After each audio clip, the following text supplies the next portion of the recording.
Boom. Ladies and gentlemen, we are live. We are live and back at it again, folks. It's I almost said something funny. It's a Thursday night. It's an Impact night. Two faces you probably didn't expect to see here tonight, but we are live and ready to go again. We are the Wrestling for Life Network, and we got the best of Impact 2023 tonight. Plus, we got a whole bunch of news, a whole bunch of rumors, a whole bunch of signings everywhere, and it's the year of Ali, apparently. We'll talk about that. We're going to get into it all, folks, so strap in, strap on, grab your snacks, grab your feel-good, and let's go!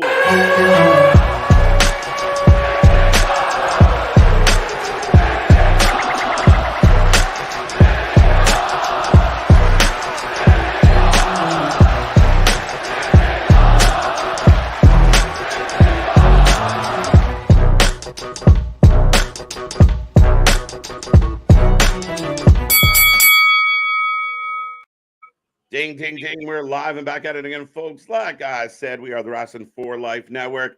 This is another live stream as we bring you the best of Impact 2023.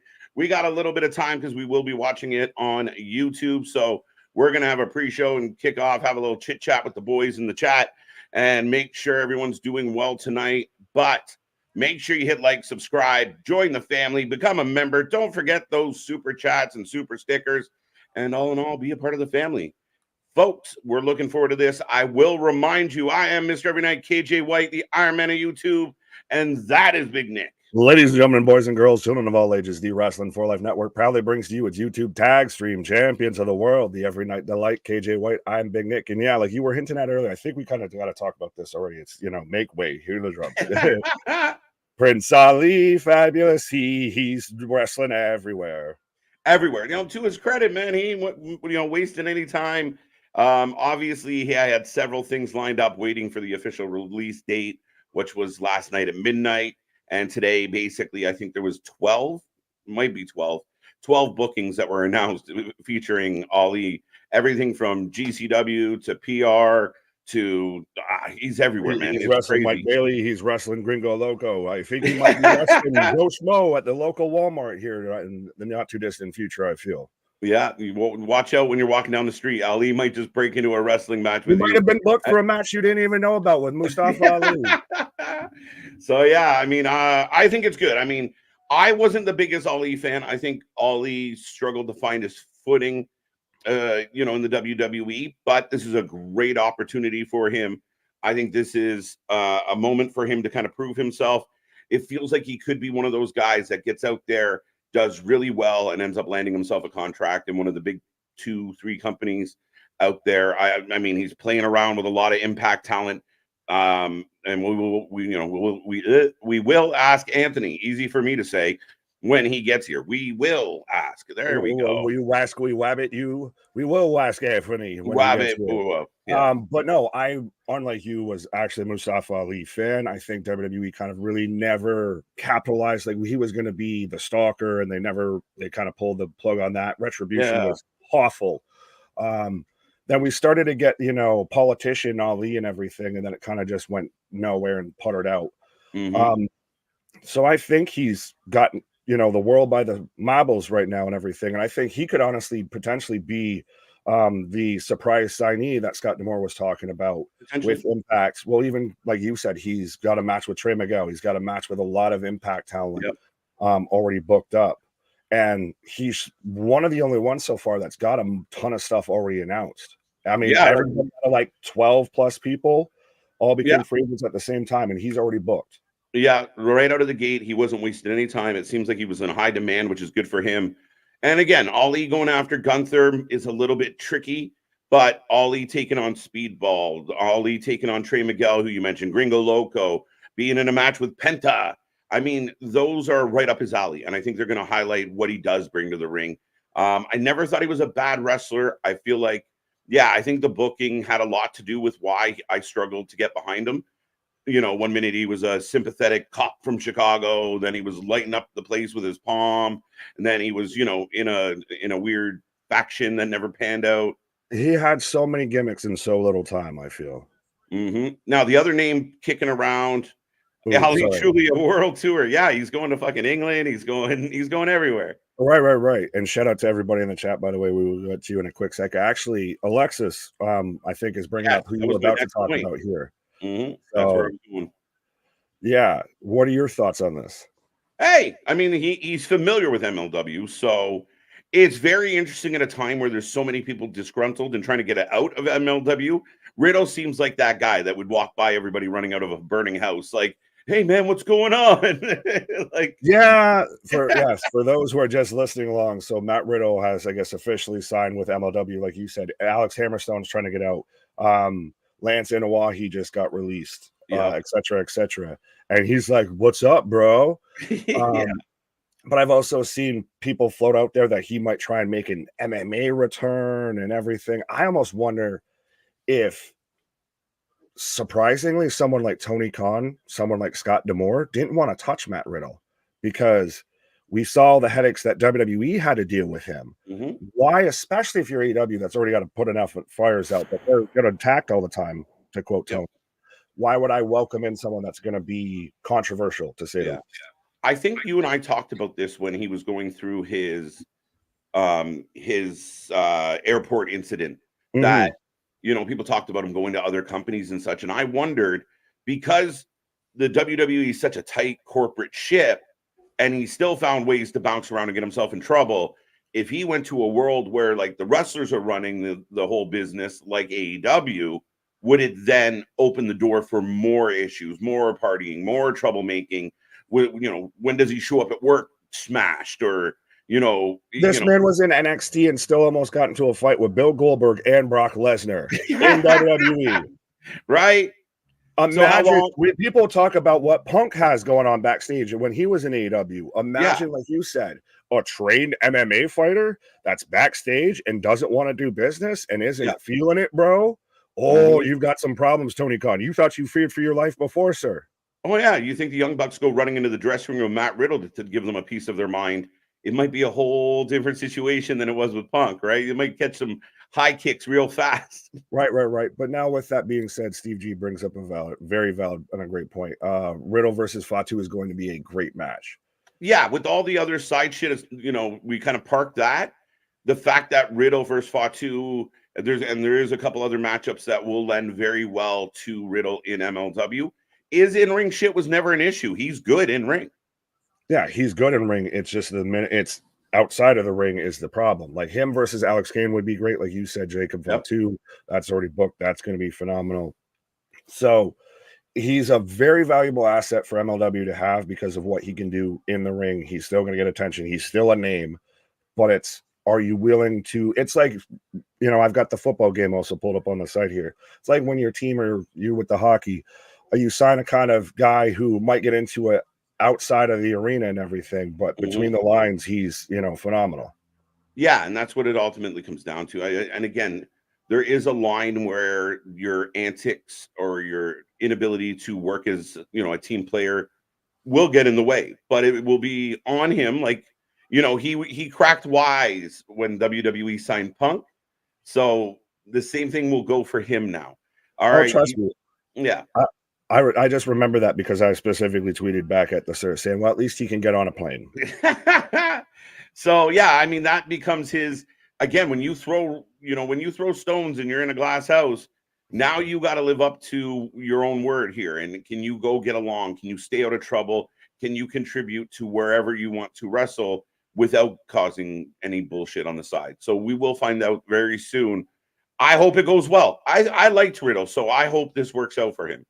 Right. Sorry, all I could think of, though, when you were using that analogy was Boondock Saints of people in glass houses sink ships. Right. But I think at the end of the day, I mean, Riddle is he's got talent. I mean, I still very curious if Matt Riddle and Jake Paul are going to get at it. Let's do that. But yeah, I mean, interesting times. Of course, the reports came out today as well that Trish is looking forward to a 2024 return to WWE. Becky has apparently signed an extension.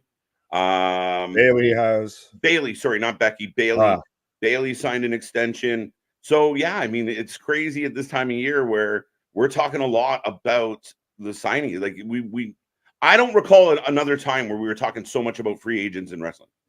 Right. Well, speaking of, I guess, the people we've signed, or at least they've signed on with us here, let's get to the people in the chat. Yes. We talked long enough. Kevin, what up? Austin, what up? Eric, what up? Jobson, what up? Larry, what up? Boston, what up? We were bad at this. Steve G, Ronnie, Greg, Kevin, Everbless is back, ladies and gentlemen. Guess who's back? MD, Tyler. People are very observant. Yeah. Yo, JV, what up? Here. We'll get to here. Keyshawn saying, I'm disgusted with people on Twitter trying to diminish Charlotte Flair's name just to prop up Sasha. I don't know why what they get paid affects people so much to name call. Again, there's this small pocket of the internet that's disgusting. Disgusting was a good choice of words, my friend. And at the end of the day, it is what it is. I know people want to hang on. Well, she was a Flair and that. But you know what's funny about that theory? Vince McMahon was infamous for shitting on people or taking, not pushing people because of nepotism, but going the opposite way, unless you were a McMahon. But at the end of the day, it is what it is. I mean, Charlotte Flair getting paid what she's getting paid for the accolades and the accomplishments. I rewatched part of War Games today. She is an athlete. I mean, she is big. She's strong. It's undeniable what she brings to the table. If people don't see that, that's fine. If you need to prop up or pull down Charlotte to prop up Sasha, that's fine too. But to me, it's not the same thing. Oh, not at all. Charlotte is a megastar in pro wrestling one way or another, in part because she is a Flair. You got to admit that. But at the same time, I kind of almost, as much as I dislike Sasha, just my own personal take, I kind of can't be mad at her of thinking that she's worth as much or whatever, of putting her price tag as high. Because, I mean, you got negotiation room. But if she really values herself at that, I don't know. Well, Nick, this is what I proposed to the chat last night was, to me, Sasha has two choices. Price yourself at such a high level that only Tony Khan will pay you and risk going to AEW, take the gamble, get paid more. Yeah, if it's all about the money, Tony will pay you more. But will you take a little bit less to be shown in a better light? Would you take a little bit less to be in the ring with Bayley? Would you take a little bit less to wrestle Io or Asuka or Bianca? Or would you go fight, Abaddon? I present to you the almighty third option, and this is the one theory that I first thought of with this whole thing, because I brought up earlier about how Scott D'Amore came up and said that we've got the biggest signee ever for TNA wrestling is going to debut at Hard to Kill. And everybody instantly, it's going to be Mercedes. I thought there's no chance in hell unless she really doesn't want to go back to WWE. I think it would probably be a Ziggler or Mustafa. But now that she's almost pricing herself out of WWE to an extent. Yep. Maybe she's going to Impact. Maybe Scott and the gang ponied up. Maybe that's the offer that she said to WWE. But like you said, maybe I'll take a little bit less versus still pretty high. Let's be honest. Yeah. But she can go and hang out with Trinity. She can go and enjoy, because we've argued, and I know Anthony has 100%, that Impact's women's roster is arguably one of the best in pro wrestling and presented the best in pro wrestling. Yeah, I mean, the Knockouts division is done well. I'm hoping for Emma to pop back into it. Tennille Dashwood returns. Maybe she returns. Peraza is going to be a free agent. Now, yeah, I think here for me, I think those options are great. I just wonder, like, she's in a position of sink or swim. Now, if she values herself the way she seems to be valuing herself publicly, then Impact, to me, might feel beneath her.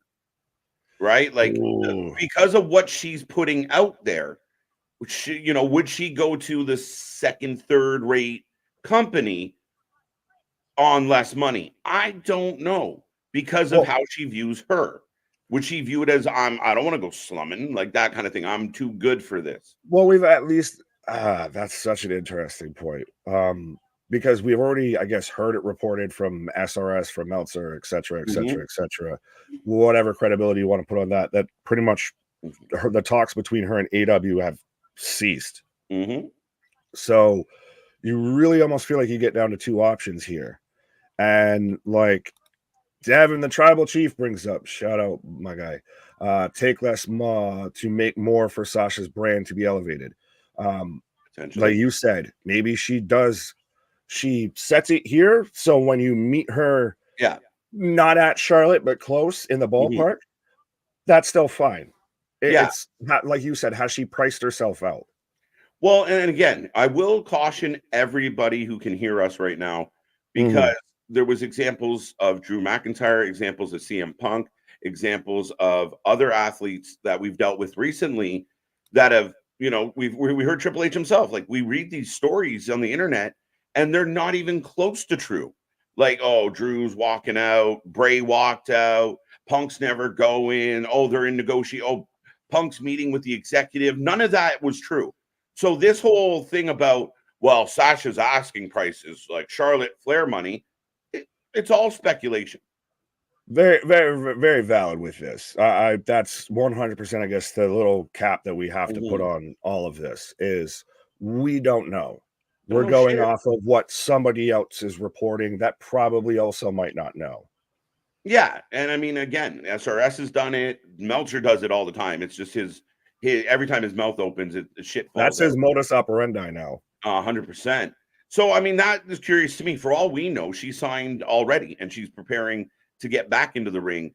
But we don't know. That's the fun part of all this. So we will find out shortly how this all plays out. But as I see, somebody else has arrived, but I also let's read this real quick. Of you don't get what you deserve, you get what you negotiate. That is a great line, sir. Facts. And again, she should, like, everybody should value themselves, but she's also has to be reasonable within it, right? So she could end up getting as much money as she wants. She just might not get it from the company she wants. Right. Yes. Dun, dun, dun. Without further ado. What's up?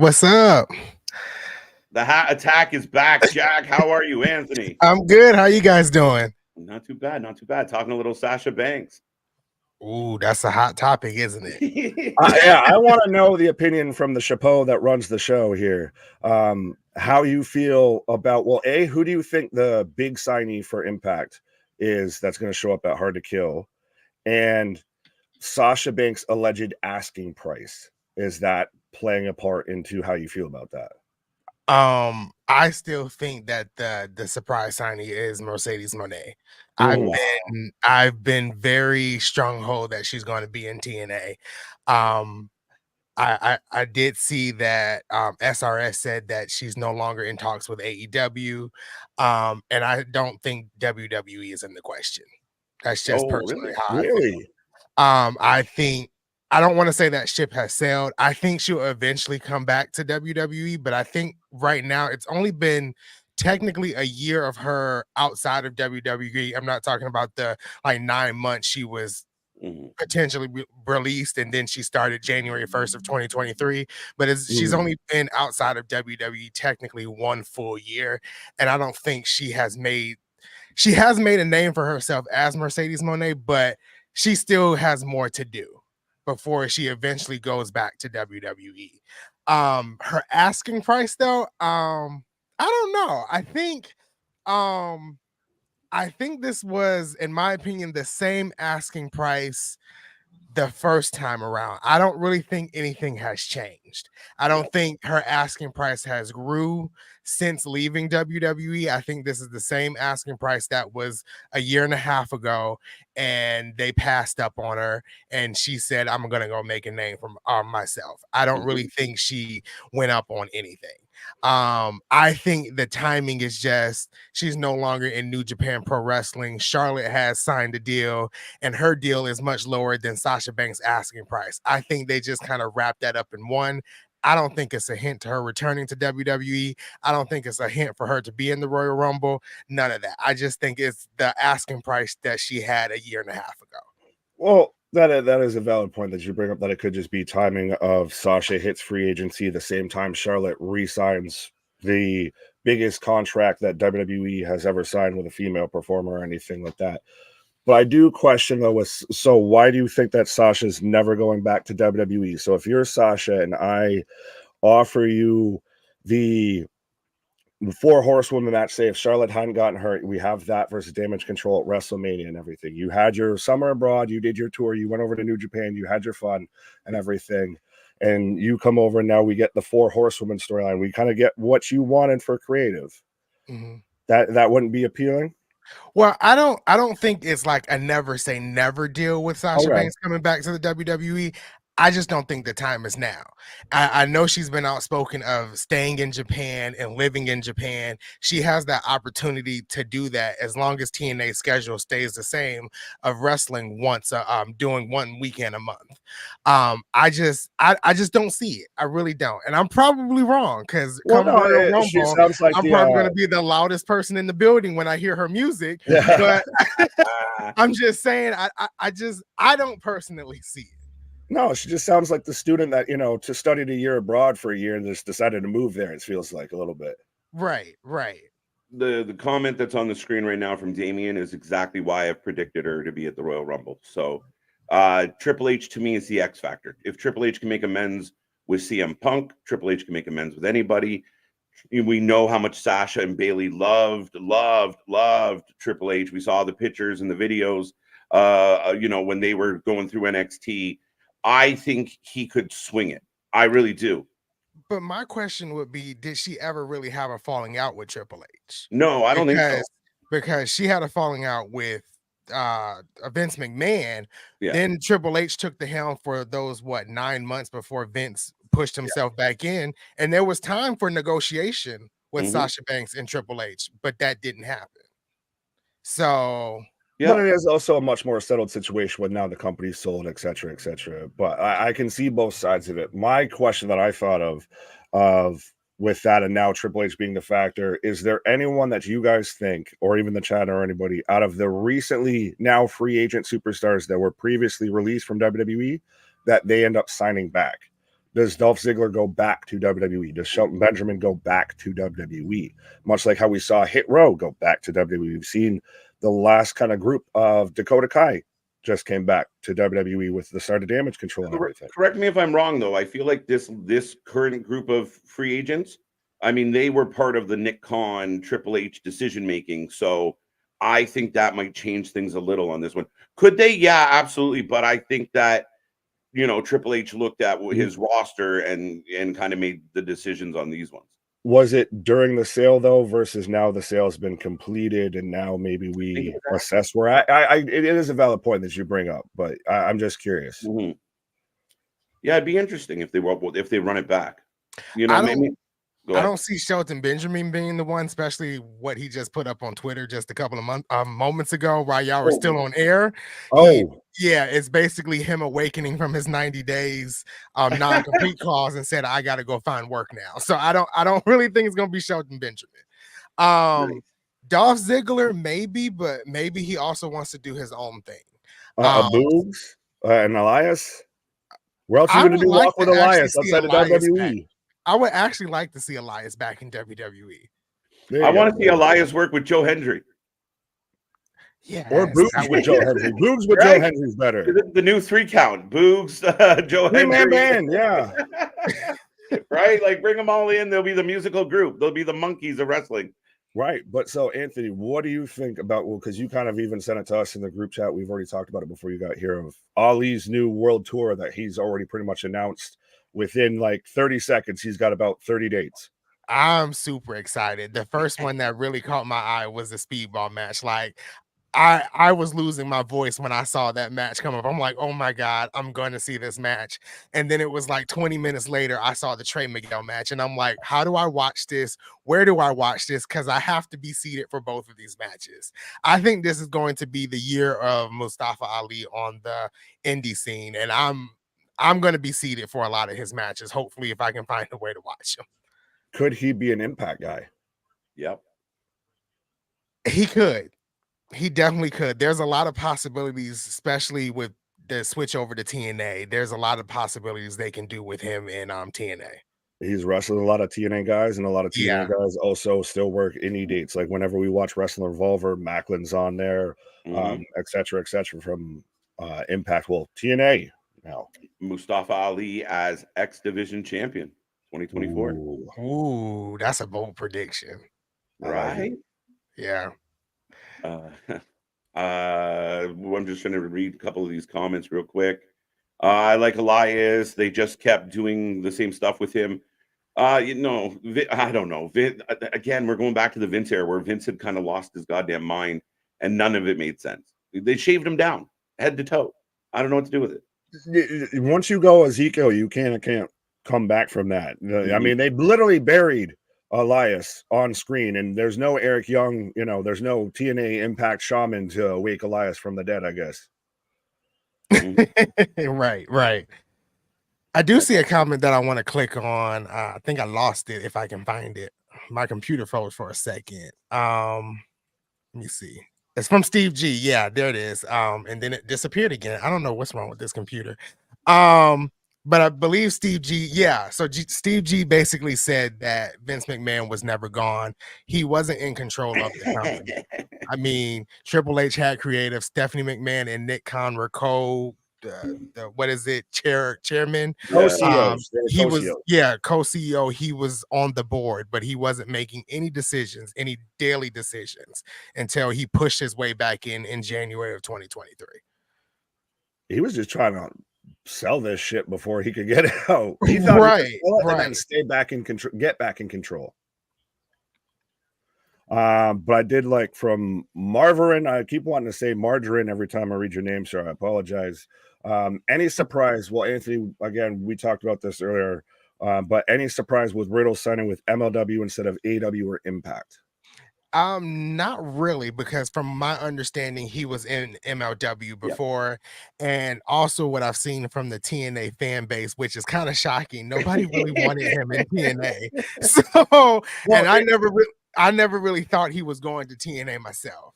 Is it the controversy that kind of comes around with him? Like, he is still great in the ring, but he does draw attention for all the wrong reasons outside of the ring.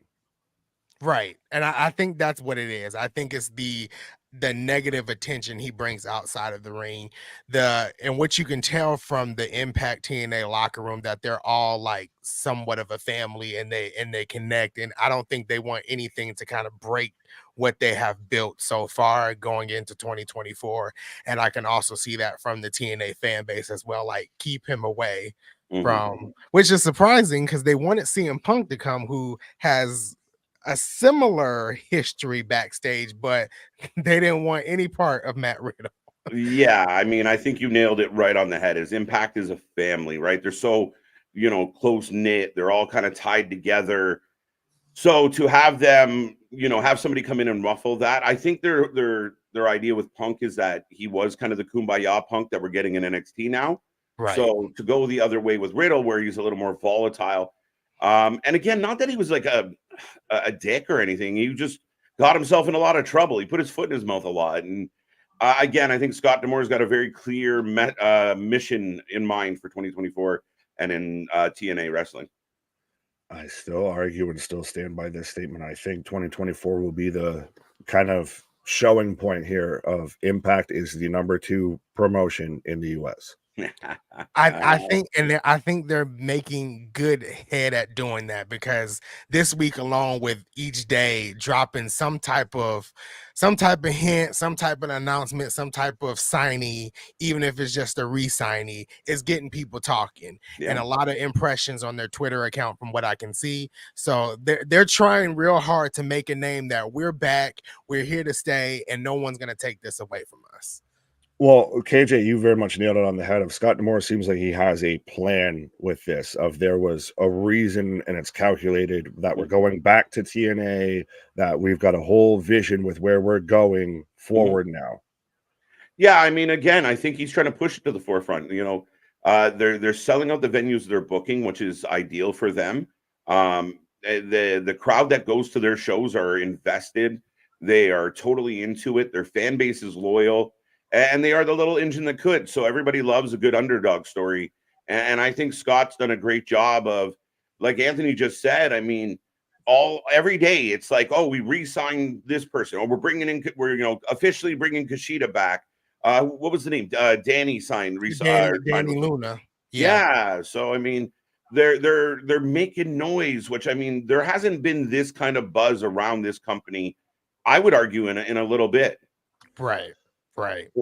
And I think going into Hard to Kill, I think it's just going to be a lot more Scott D'Amore is going to bring to the table. Even I'm going out on a limb to say I don't think it's just one big signee at Hard to Kill. It's going to be 2 or 3. He does the Tony Khan. Does he, have them all show up right back to back to back, or does he do it like on NXT? Go ahead. I was going to ask, could there be an invasion angle, worlds colliding? Is that implying potentially some type of invasion? NXT. I don't know. It could. I was going to say, but do they do it like NXT to where they have, everyone's in that one interchangeable seat at ringside? They show them for smile, wave to the people, blow kisses to the people, and then they're gone, and then somebody else takes that seat. But as we've got the show kicking off, by the way, as I've got Josh Alexander coming out, but an invasion, the only way I could see that would be if we're really in deep here with the Endeavor giving TNA Plus a streaming deal and all of that, and we're really working hand in hand with WWE, then we do get an NXT invasion or something. But I think it's a stretch. It's a good idea. I'd like to see even an NXT invasion. Just, I mean, like, you have like 12 free agents or 14 free agents kicking around. Could you sign 4 or 5 of Retribution? Yeah, like could Boogs and Elias and a bunch of them, fucking Madcap, all show up together. Boogs World Order, like kind of an outsiders type thing, right? Aces and Eights all over again. Yeah, no, not Aces and Eights, but I like Aces. No, we can't. You know who I am, but you don't know why I'm here. Well, Aces and Eights is kind of happening on the Wednesday night show right now. If anybody was paying attention to that, yeah, a lot of it. Speaking of which, so we're getting Bully Ray versus Josh Alexander right now in a street fight. So we're just running through the best matches, the highlight reel of Impact Wrestling for 2023. This is from Hard to Kill. Which Hard to Kill 2023 was an excellent pay-per-view because this also had Mickie James and Jordynne Grace in the what was it, the last rodeo? Yes, the last rodeo, which Mickie James tapped out, but they didn't call it. So yeah, everyone's like, "What does this mean?" Dark horse to show up in the Rumble. Mickie, I could see Mickie being in the Rumble. I definitely could see Mickie James being in the Rumble. Yeah, I would love to actually see that. I've even seen people playing with the Endeavor thing and saying Trinity is going to show up at the Rumble. And I said, if that happens, she has to retain at Hard to Kill and go into the Royal Rumble as Knockouts champion. Well, I think that's what Mickie did too. She went in as the Knockouts champion. I could see Mickie going straight up to WWE because she's not under a contract anymore. Hubby works there. Fallon Henley's already kind of teased of like, let's just be a tag team, hardcore and softcore country here. Hardcore and softcore. Speaking of hardcore, there's bleeding everywhere on this replay. I wasn't expecting this fully. To where they're kind of more showing highlights of the match versus the match. This match was crazy. Yeah, it was insane. True or false, grater. Yeah, true or false? Bully Ray had a really good 2023. He had a pretty good 2023. He did. He arguably had 2023 was one of the best years of his career out, like since he's been the Bully Ray gimmick. Yeah.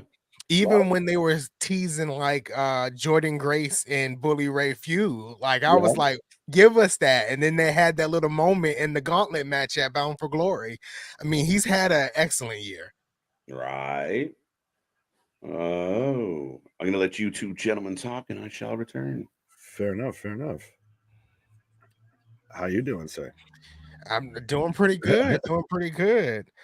I mean, we coming close to the end of the year with AEW and this World's End pay-per-view, but one thing I have been vocal about is I don't understand this Continental Classic, and maybe you can give me some enlightenment on this. I will teach you the ways because I'm a fan of like the New Japan wrestling and everything, like the G1 and everything. Well, it depends on what questions you might have, sir, because I might also agree with you on some of these because I do have issues with it. But what are your questions, sir? Well, first off, I saw like I guess it's the bracket. I called it a pie chart because I saw numbers and it was like, okay, I'm gonna have to do math to understand what this is. It's a round robin. It's a round robin. If you are a fan of the football, if you're over in the UK or anything like that, I don't know if Canadians call it football or soccer or anything, but it's also, like I said, it's very similar to me to the G1 of it's literally a round robin. You have brackets or anything like that. You have different sides, like they have the gold division and the blue division,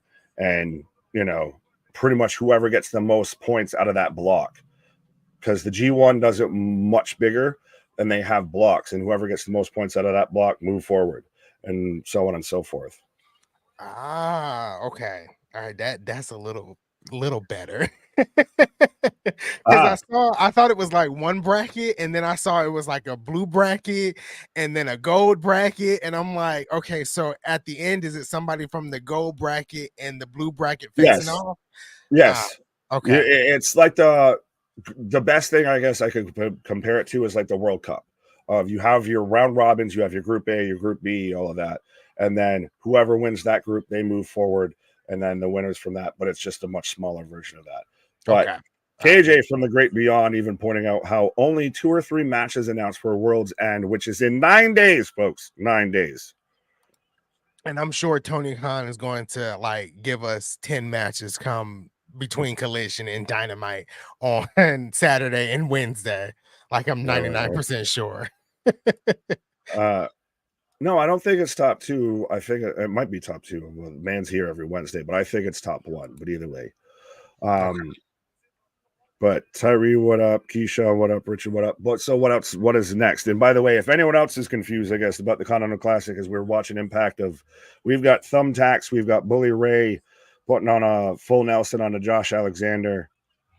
Both men are bloody, but again, like I said, they're kind of just going through a highlight. So we'll talk about the action. But what else do you want to know about the Continental Classic, sir? Well, I mean, that kind of helped me a little bit because when I saw the numbers last night, I was like, I haven't even like really paid attention to the matches. That's how much I was confused because I'm like, I don't know who's eliminated, who's not eliminated. And then they announced like how the point system worked on Dynamite this week, and they probably had in the past, and I just kind of missed it. And I was like, now I'm even more confused, but that better explains it. Fair enough. It's a triple threat. Mox versus Swerve. Jay White is 1 semi, and then Top Gold is the other semifinal. Yes, that's next week, and then the winners face each other at World's End. I believe. And then Tyree saying it's harder to keep up with TNA because I don't get that on TV here. Well, we watch it on YouTube. It's all of a lovely $1. Which, by the way, we also have our own memberships or super chats or super stickers, everything like that. If you're feeling generous in the season of giving, but that's how we watch it. So we watch it without commercials. We watch it a little bit delayed from the live broadcast and all of that. Right. And it's so funny that. Sorry, I didn't mean to cut you off, but that you mentioned about how you didn't know who was eliminated and everything. To me, I think they've beaten us over the head with who's been eliminated in this tournament. Like last week, or actually last night, you had Jay Briscoe versus, or God damn it, I just did what AEW did, and I didn't mean to do that at all. I apologize. But we had Mark Briscoe versus Jay Lethal, and both men had been completely eliminated from the tournament mathematically and everything, versus you could have at least had them still involved. Like that's the thing, is normally a tournament like this is used to build multiple storylines around it, and so far I feel like you've maybe gotten 1, if 2. Okay. All right. I guess I need to pay attention a bit more. I kind of fall in and out with AEW just a little bit because they'll have. But that's an indictment on the product, though. Right. Because I'll watch and for a string of episodes and they'll be great, and then there's another string of episodes where it's like I can't do this. Like, I checked out this past Wednesday, and I'm pretty sure it was a great episode, but it just didn't grab me, and I just kind of checked out. So it comes in ebbs and flows. You'll have a really great moment, and then you'll have a really bad moment, and a really great moment, and a really bad moment. And unfortunately, it seems like the bad moments tend to be a little bit more frequent. Common occurrence. No, that's a little bit disheartening sometimes, because it's like I try to get into AEW and I'm there, and then like I just fall out of love with it, I guess you could say. Well, it seems, and I say this respectfully, as now I've got Tommy Dreamer trying to hit a Death Valley driver on Bully. No Impact had the best of. Why? You can have that. But AEW seems rudderless, that there's no, like we were talking earlier of how Scott Moore has a plan 2-3 steps down the road. I'm sure Triple H, XWI and creative for WWE has plans down the road. Tony seems like, what do you guys want to do this week? Right. Now, that's kind of what it gives you. It's like some of the things are done on the fly, and it's not well thought out sometimes. And again, that's not a bad thing, but sometimes when it's not well thought out and not planned ahead, it could work out for the wrong, not for the best. Right. I don't know. I'm hoping that I get back more into it in 2024, but as of right now, I don't see that happening. But this is though why I still make the case, and I argue, and I'm sure you would agree with me. You might be a little biased there, sir, but that Impact has become the number 2 promotion, and that's not. I think everybody has this weird like trigger response when everyone says anything negative about AEW, like how you even said right there. Well, it kind of pulls you in some nights, kind of doesn't. Of everybody just takes that of, well, you hate AEW. No, it's you're a wrestling fan. You're here doing this. You make wrestling content. You want to watch wrestling as much as you can, but I also want to watch good wrestling.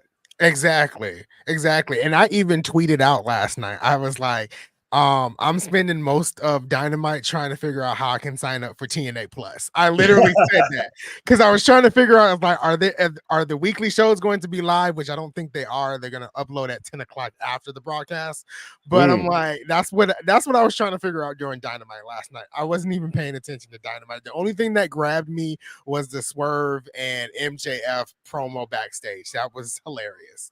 But other than that, I was like, yeah, I can't do this tonight. Mans just wants account number 00001. I want to be first in line. God damn it. Kyle saying, what's the price of Impact / TNA on YouTube? The membership is all of $1. Make you holler, do something strange for a little piece of change. So it's really not that bad. And trust me, you get pretty much their entire catalog. You get everything, every weekly show, 100%. It's arguably the best deal you've got going on when it comes to streaming wrestling on any sort of platform, I would say. Right. And if you do the tier higher, which I think is the Ultimate Insiders, you pay $4.99 and you get all of the TNA specials. You just don't get the 4 big pay-per-views. So that's what I do to watch Impact or TNA. And that's even cheaper than the Peacock. Exactly. Right. Oh, and God help you with Bleacher. You might have to take out a second mortgage on the house if you want to make sure, especially if Tony goes to 12 pay-per-views a year. Ooh. A lot of people are going to be having the Christmas money is going more to pay-per-views than anything. Exactly, because those pay-per-views are not going down in price. They're still going to be $50. So right. Well, and I'll ask you because I've heard this thrown out there, and anyone in the chat can chime in. I see. Realistically speaking, again, you want to watch quality wrestling week after week, watching in the various Japanese companies. I do from time to time. We do. We've been here at 3 o'clock in the morning before watching Wrestle Kingdom, and I'm sure we'll be there again. With the talks about Warner Discovery and AEW still negotiating, they're still in a contract, but still negotiating their deals. Could Tony Khan, if he's out with Warner and Warner signs Raw, in an alternate universe, could Tony go to streaming? I think that's going to be the best bet. I really think that'd be the best bet for him is to go to streaming.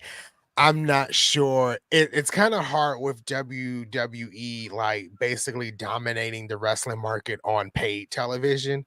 And it's kind of hard to kind of negotiate when you got the big conglomerate there, WWE. But I think streaming would be the best thing for him. He can kind of do his own thing. He doesn't have to worry about the network being behind him. The wrestlers can go out there and bleed as much as they want. They can cuss as much as they want. And I think that's the product that Tony Khan wants to have.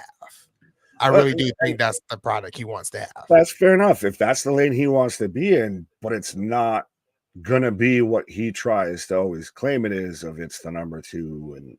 And my biggest concern is it's already with a TV deal trying to be profitable. How do you, unless you really trim some things back, how do you go streaming and still try and be profitable, or that somebody's going to take that investment? Because you're going to have to really take a lower offer, I feel, to be on a streaming service, because you're not going to get your advertisements. You're not going to get anything like that. You're not going to get, granted, it shuts everybody up with the talk about ratings, about key demos. No more demo god for Chris Jericho. But I think it would be really interesting. It really would be. My first thought would maybe he could sign with NBC, but the product that he just gives, with the blood and stuff like that, NBC, USA Network, Comcast, who's the big parent company to NBC, they're not going to accept that. No, sorry. You literally just blew my mind, because, by the way, we just had Josh Alexander retain from Hard to Kill over Bully Ray, and now we're getting Jordan Grace versus Mickey James. Polka hot ass here right now with Mickey James.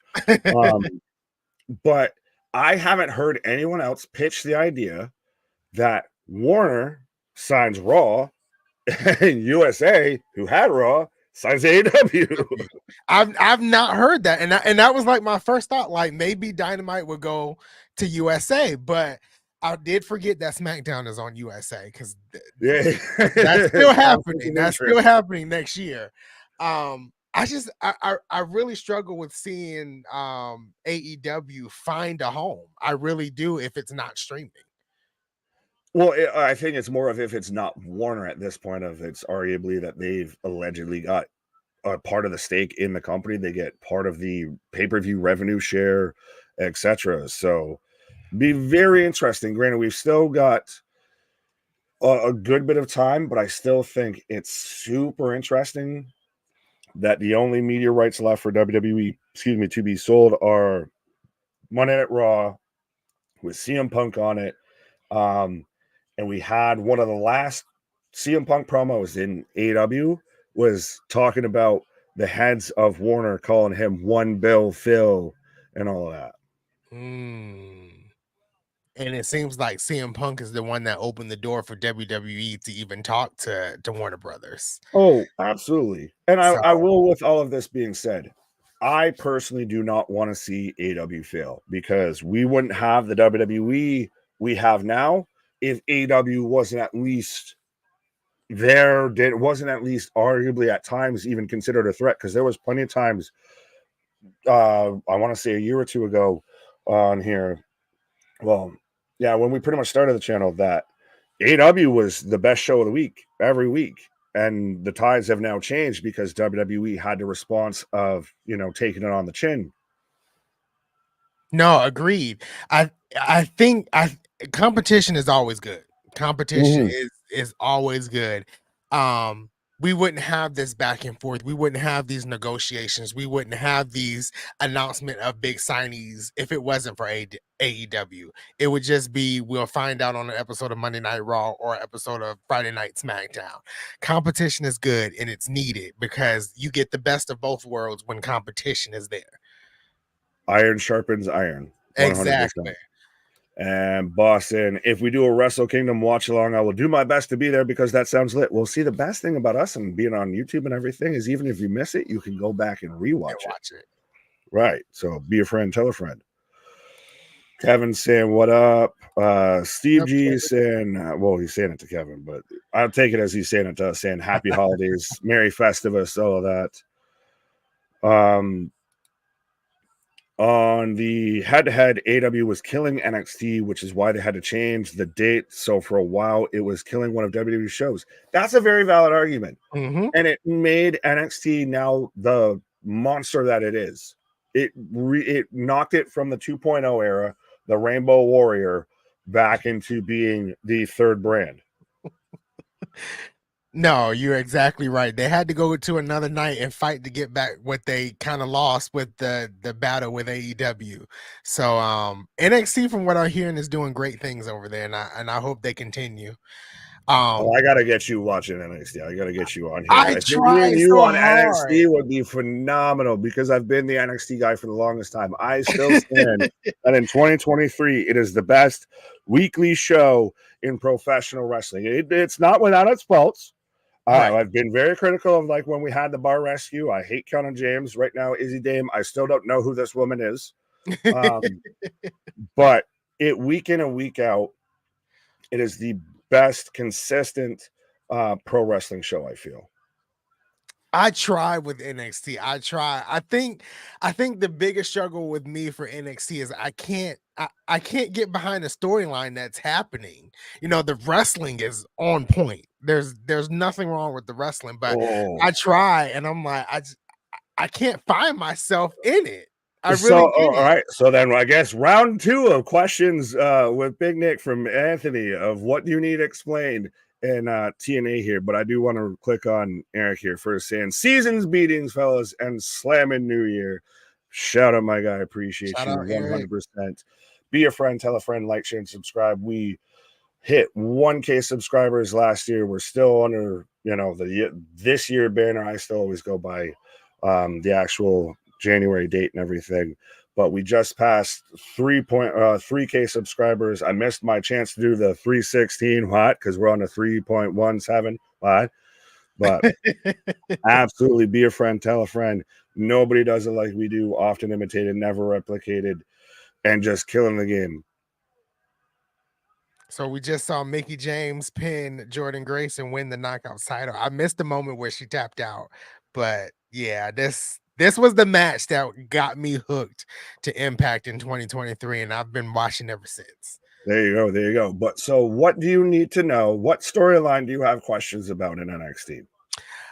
So the last time I really fully watched NXT was when I did the stream with KJ. And like I said, the wrestling was great, but I was trying to understand what's happening with with Chase U and the scandal that was going controversy on. Of basically what I read into it is when we had the Michigan scandal and everything with college football, WWE said, hey, we have a fictitious university on our wrestling program. We can have some sort of scandal that'll go hand in hand with that. And now it's become that Andre Chase has gambled pretty much the university away. And now he's making a deal with Reggie, who's a manager of a lovely faction called Out of the Mud. Yes, that is an actual faction name in WWE. Again, this is where I get into it has its flaws. But yeah, that's the whole storyline of now Chase U's broke and trying to get back their money and their credibility. But Chase U has been there and been the consistent since they were, like I said, with the 2.0 days. They've been the consistency throughout NXT for a hot minute. Like they've been there for now like 2 years. Okay. Like the last time, and I think I said this on that stream, like the last time I fully watched NXT was back when Shayna Baszler was women's champion. But see, like I said, I can get you back into that now with the Tiffany Epiphanies, all of that 100%. Okay. As I'm gonna give it a try. I'm gonna give it a try again. Like I try to keep up with like the storylines, and I know they have this thing with Trick and Carmelo and Carmelo Lexis Hayes. King. Yes. Now who they have that Trick? thing. And that's really interesting. I'm kind of following along with that. There you go. But I think I need that woman storyline that's going to grab me like back in the old NXT days. Because when it was Sasha, Charlotte, and Bailey and Becky Lynch, that's what grabbed me. And then you had the whole Undisputed Era, all of that like kind of grabbed me. And then after that kind of ended, I was like, I don't know what else I'm watching. Fair enough. I'll give you that. As sorry, you were talking about women and wanting them to grab you and everything, as I had Masha and Killer Kelly on my screen, and I felt a certain type of way at times, so that's why I got wrong wordplay. Right, yeah. Or best wordplay. Depends on how you look at it. But I get what you're saying. Of NXT now has become, rather than when it was the black and gold of, it was the indie talent, it was the home of Adam Cole, of all these guys that were former Ring of Honor guys that had signed there, etc. Now you've got a lot of NXT UK guys, you've got a lot of homegrown talent. They're more building guys internal, like Carmelo's an internal guy, Trick's an internal guy, Braun Breaker's an internal guy. They're not guys that are on the independent scene. So it is a little bit of one of those, I wonder, honestly, that's why I would like to have you on a Tuesday at some point, because from an outsider's perspective, is it one of those of you kind of had to have been here to see them get there for you to be that invested, or could you drop somebody right now into NXT and they could pick it up and be interested in it? Because KJ took a pause for the cause. He was kind of out, like, I think, well, a little bit after you, but around when they got to like the 2.0 era and everything, and just, I ain't having this. So I've been the tried and true warrior here for, like, how you are with Impact. I've been that with NXT. Yeah. Huh. I didn't even think about it like that. Because a lot of those folks, except for the likes of Charlotte, because I think Charlotte was like a homegrown talent, even Sasha Banks. But for a lot of those folks, they had careers outside of WWE, so they came in with a little Samoa bit. Joe was in NXT. Finn Balor was in NXT. Exactly. And Nakamura was in NXT. Bobby Roode was in NXT. Yeah, and they came in with experience already, and they just needed to learn the WWE way of how production is done, and then boom, they got caught up to the main roster shortly after.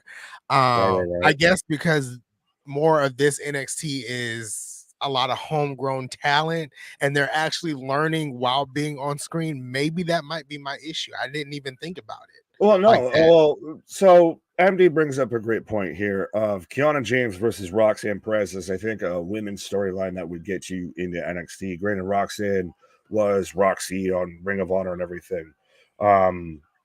Last, I say, true Ring of Honor women's champion. But I think because they've been lately of, when I see you, I see you. When I see you, it's on site.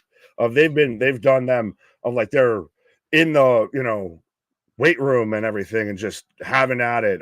They're in medical facility. One's getting iced on their shoulder, one's getting iced on their knees, and they're just, fuck it, we're gonna go at it. Oh, so it's like, because I did see in that same stream that I watched with KJ, I did see they go at it in the parking lot. That was intense. Oh, the NXT parking lot has been the most unsafe parking lot ever since Rikishi was signed to WWE. I still constantly, I'm waiting for Ava Rain to take somebody out and saying, I did it for the Rock. But absolutely, it like I said, it would be really interesting. I think you'd be the great litmus test of somebody that's been so far out of NXT and doesn't have the lore going into it. Of, could you drop somebody into it right now, and if they, enjoy it? I think I could. I think I could. I have to watch wrestling, because it's good wrestling. It is. and I've been very vocal at saying, like, Tuesday nights was like my off night for wrestling. Like, I don't watch anything wrestling related on Tuesday nights, but I might have to give it a swing and try it again. Oh, I'm telling you. And well, because I almost wanted to ask you then, what have you seen about the whole situation with Ilya Dragunov? And I'll ask you that. And if you don't know, then you don't know, and we'll move along.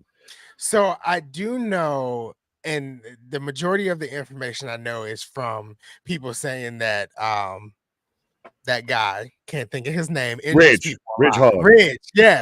Ridge Holland injures people a lot. And I know last week there were photos leaked of an injury.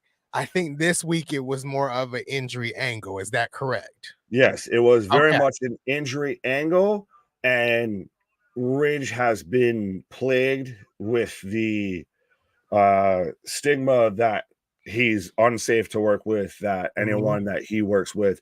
I don't want to fully.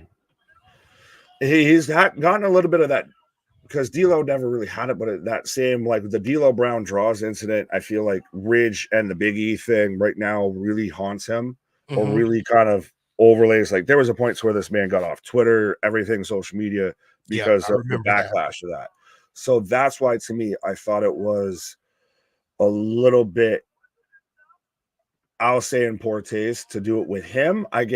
Me and KJ went back and forth with this, of that we've been on stream watching people go through glass tables, getting paper cuts, getting, skewers driven into their head and everything like that.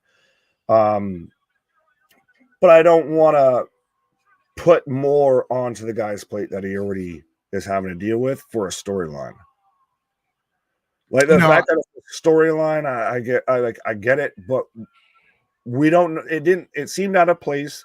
And to me, I think it was also why Ridge. Like, I get he's trying to find himself, but the guys already, like you said, you don't watch NXT, but you already know the guy's got a rumor and the notion behind him that he hurts people.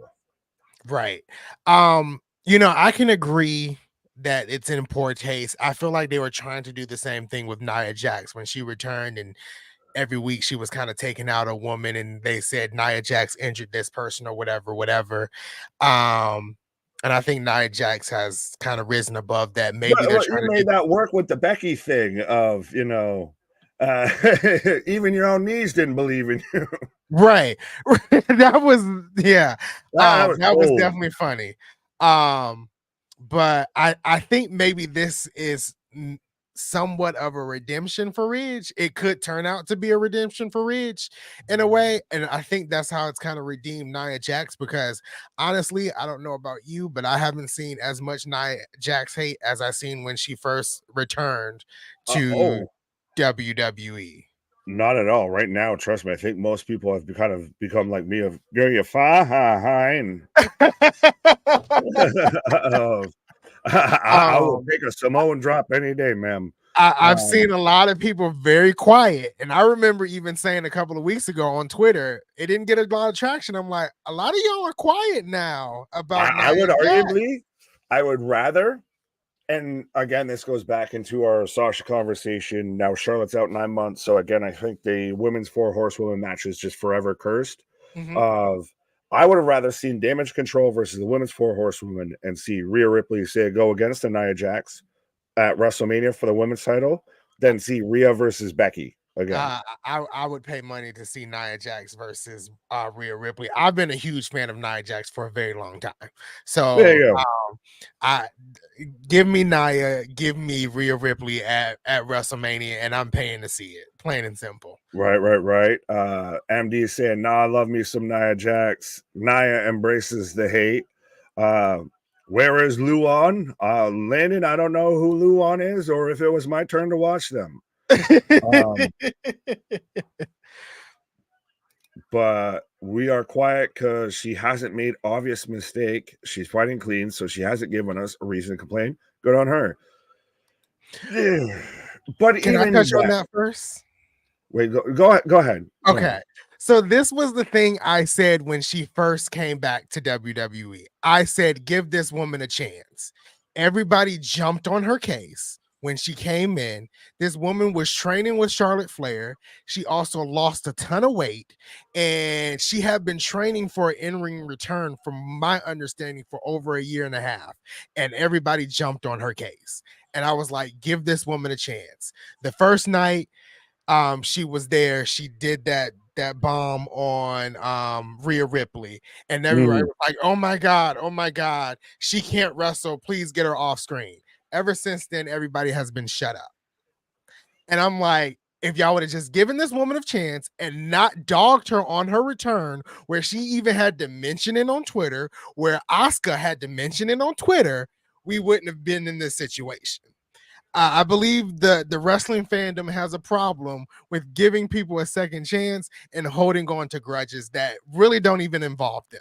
Well, and it's respectfully, like you were saying there, Nia Jax became pretty much just an open season from the respectfully the my hole and everything like that. Pause. But the same people that are upset that Nia maybe got put in a position she shouldn't have been that fast. Which granted, we wouldn't have had the man, we wouldn't have had, I know it's the greatest botch of all time, I guess, to where she punched Becky straight in the face and it birthed the man.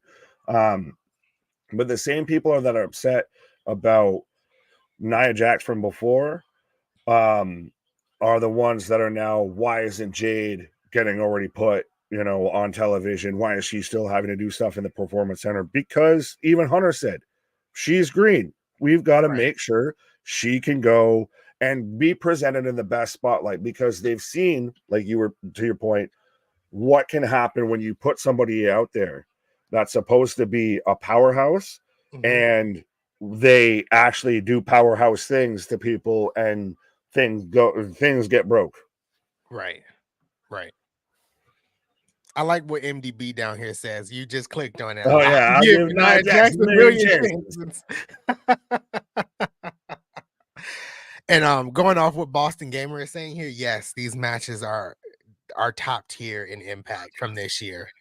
Yeah, it was a great year for Impact. Just saying.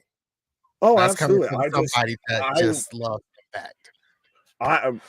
I 100% agree. I just wish, honestly, respectfully, that they showed the full matches. Like, especially if this is part one, like we could have a whole series here. And it's interesting that I think, what was it? It was not even the hidden gems that was last week. It was the week before that, maybe. That was the last actual live or truly like current going with any sort of storyline or product or anything that wasn't a highlight show or a clip show or anything like that under Impact, that now in a week or two we're going to be TNA wrestling again. TNA. Exactly. So they really could have did, like, I don't know if they're going to do a part 3 or 4, because I don't know what they have for the first 2 episodes of Impact in 2024.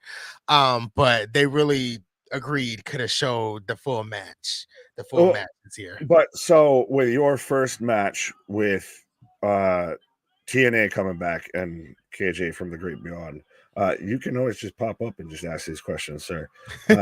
What are some of your favorite moments from Impact this year? We'll get to that in a quick second. Well, you're going to have to tell me. That's going to be when you have to tell me. But your first show back as TNA, I think you've got to go big or go home. You really have to come in with a fucking statement. No, you do. You have to come in strong. And I don't want to be that person, like, if Scott D'Amore doesn't come in strong, this is going to be the end. I'm not going to say that, but like, if he doesn't come in strong, it's going to be a struggle to get these people back into TNA come in 2024. He has to come in strong, and then he has to keep that momentum. And we've seen it from Scott D'Amore. He can keep a momentum going, but with the TNA name behind him, the big signing, the worlds collide, whatever you want to call it, he has to stick the landing and keep moving and trucking in 2024. Well, does he need to do it? Well, I know I just said this, but I guess I'll present a counter argument of, does he need to do it out the gate, or do we wait until Hard to Kill? And then after the big signing, that's your launching point. I think that's counterproductive. I think it should be your initial show. And now, how is this new name going to work into this already, skyrocketing product? I think it's your second take. I think it's the bringing it out and then seeing how this new person is going to fit with the roster and what he's trying to do. I think that has to be it. Right. So we've got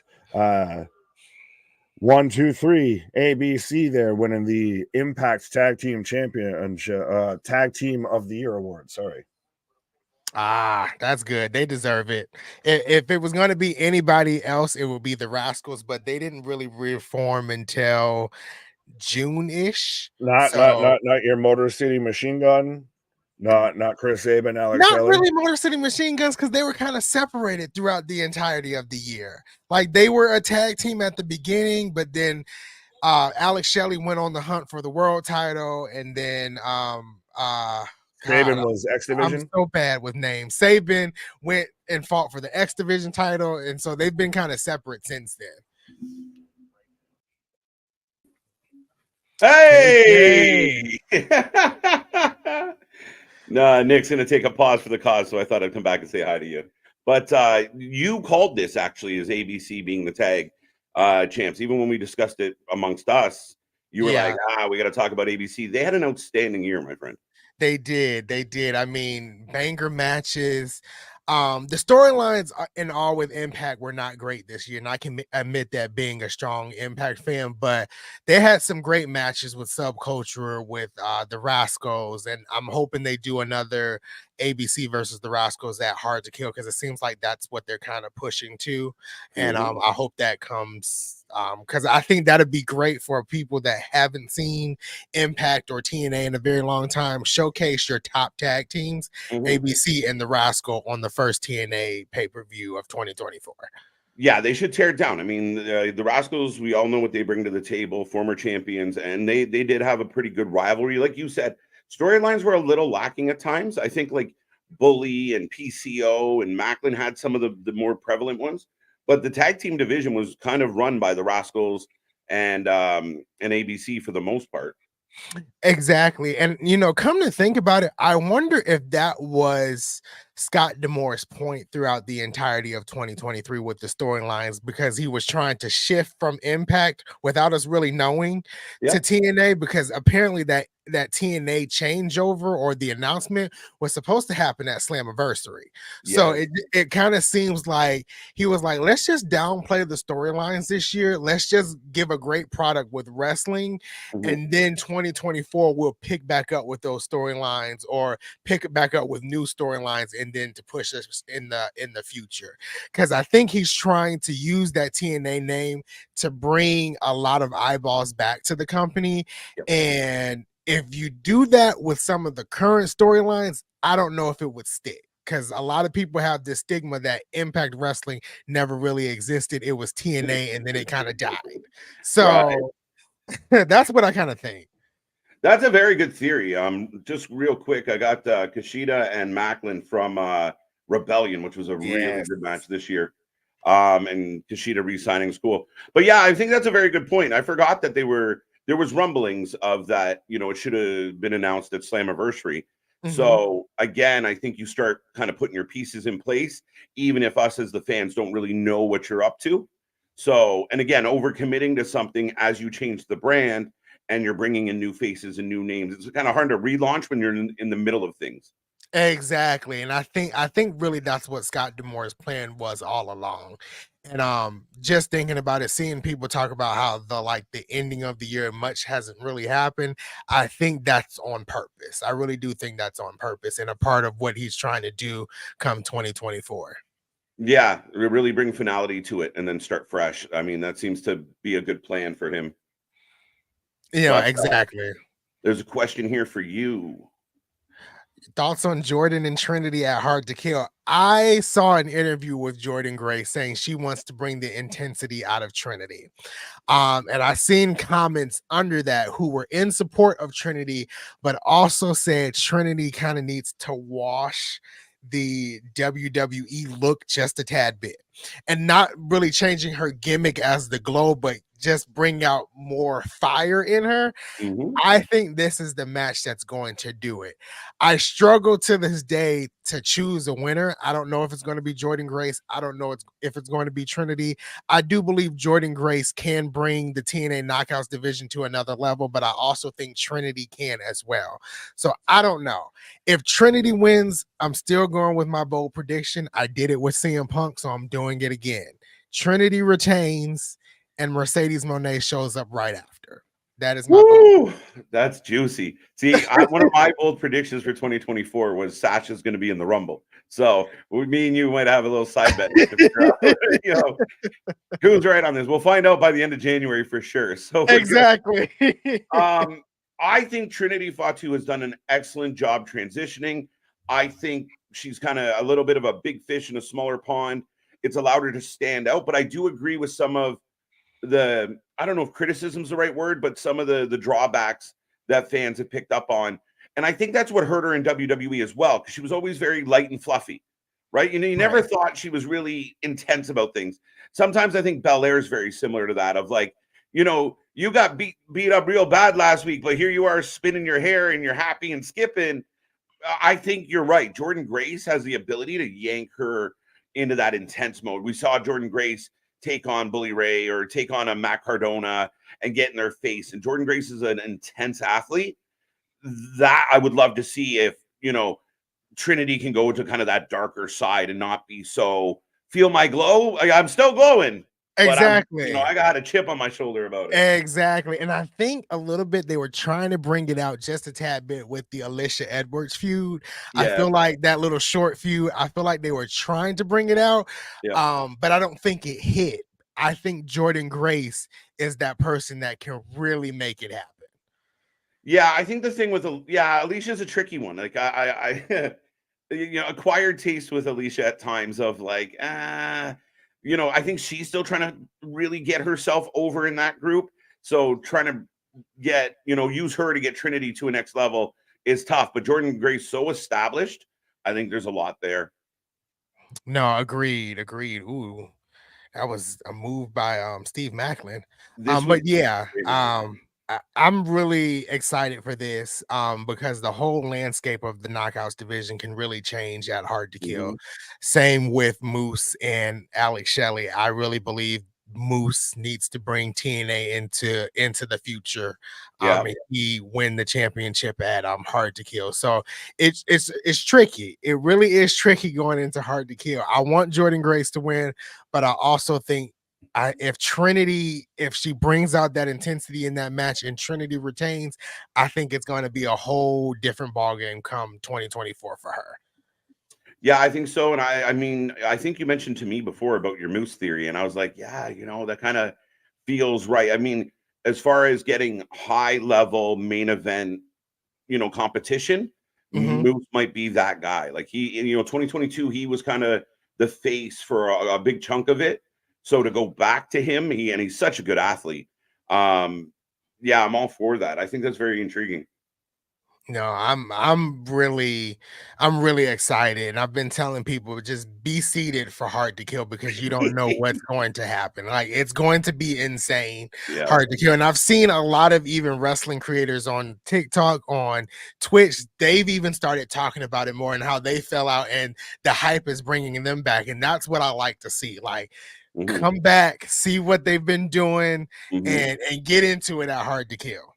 Yeah, no, absolutely. And I mean, one of my favorite parts of doing this channel is we cover so much. And I tell everybody, you might not love everything you get on the weekly shows, but when they do a big pay-per-view, they do it right. They book it right. The athletes show up and they show out. They want to have a good night. And I can't think of the last time I watched an Impact pay-per-view and I was like, oh, that was garbage. What did they do tonight? Like we're getting clips from Hard to Kill, Rebellion, one after the other last year and the year before. Solid pay-per-views, wicked matches, surprises. I hope more fans tune in for that. Yeah, and that's that's another point. One of my biggest concerns with TNA not being live, I feel like when more people start to watch it, those spoilers are going to start coming out, and I'm like, I feel like Scott D'Amore is going to be backed against the wall, and like we might have to start going live every Thursday. With a lot of people not watching, it's very hard to find spoilers. They're out there. But it's very hard to find. But when more eyes start getting on it, those spoilers are going to start popping out. Yeah, you're not wrong. I mean, even right now, when you're trying to make, like, we've talked about it several times of like, what is Impact doing this week? we're trying to find out. Like, I got to make a graphic. Like, who's showing up this week? When sometimes we don't know. So I hope that side of their business, like the PR, the marketing, expands a little bit. To your point, I would love to see them do. They don't have to do all the live shows, but Right. maybe a couple a month or one a month. Like we're getting more live content to take that out of people's hands. Exactly. He's gonna have to take a little bit, and I'm not criticizing Scott D'Amore in any way, shape, or form, but if he's doing what he's trying to do, which I believe is to bring more eyeballs to the company, he's got to tweak a couple of things coming in 2024. Yeah, no, I mean, and it's very interesting with the influx of talent, and they've always done that. They've lost some talent. You and I have talked about the knockout division went through a bit of an influx. Now we're going to see probably a kickback in the other way. Right. I'm anticipating Tennille Dashwood could pop back up. Dana Brooke. Dana Brooke would be a great fit, I think. MK Ultra is a really good tag team. They're my favorite. I tell everybody MK Ultra is my favorite tag team in the world. They're really good, man. And I hope to see like the Death Dolls come back. They've been away for a couple of months here. So I'm hoping to see the Death Dolls in a reignite of that Knockouts tag division as well. Yeah, I'd like a little more Rosemary. Can we put can we get that switch back out of the bottle? Yes, please. I'm excited to see what Maddie Werkowski can do in NXT in 2024. And the son of Fit Finley, Brogan. Yeah, Brogan was at the Performance Center. I did see that. Yeah, it's going to be good. Lots of talent. Yeah, it's a lot. Not just, and I know we're really talking about TNA because that's what we're watching, but WWE looks like they're going to be on a roll come WrestleMania season. You got CM Punk, you got Seth Rollins, Roman Reigns. I mean, it's just 2024. The first couple of months is going to be very interesting for both WWE and Impact or TNA. I'm trying to get in the mood of saying TNA because it's technically not Impact anymore. And then AEW, what is AEW going to do? Did MJF resign? Did he not? So it's like, it's a lot going on. That's one thing that's a little peculiar for me going into 2024 is out of the three brands, the main brands that we kind of focus on, Impact's, hot and heavy right now. People are buzzing about it. WWE undeniably, we're kicking it off with the Rumble in Florida. Then we're going out to Perth for Elimination Chamber. Then you get Mania in Philly. It's the 40th anniversary. They're going to do it big because of the 40th anniversary. So they're all cooking. And I don't know what's cooking in AEW right now. Are we waiting till March for Sting's retirement match? Exactly. What's the buzz with AEW right now? And it's not much because you can even go further with WWE and talk about Backlash, which I think is in London. If I'm mistaken, Backlash is France. in France. Yeah. I see France. Exactly. So you can go even further with WWE. Like they have plans for 2024. You got the same thing for TNA, and it's like, what do we have for AEW? What's there? So I don't know. And if I was them, I would be. If MJF is locked into a contract, I would be correcting him publicly and not having anybody think that there's a potential that he could go.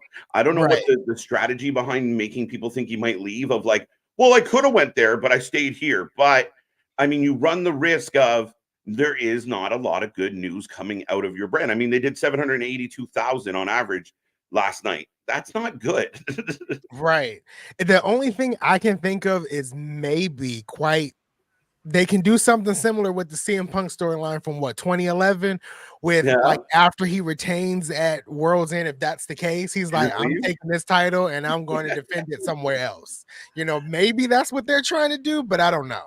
I think the intrigue of him potentially being a free agent is at least the best attention in a positive light. I know you don't exactly think because he might leave is a positive light, but I think it's the most attention that they've got in quite a while.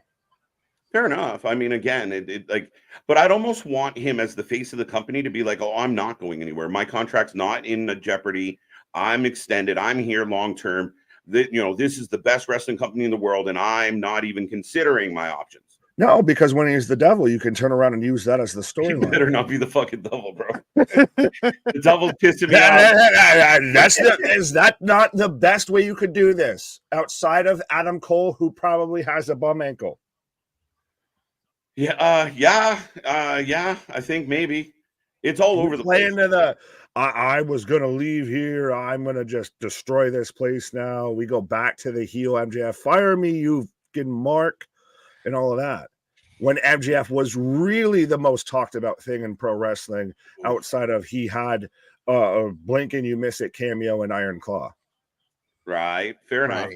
I'm not sure if anyone touched on this real quick, just to transition back to TNA for a second. Any nominees here for Impact Match of the Year? I got a bit of a dark horse. Bailey Ospreay.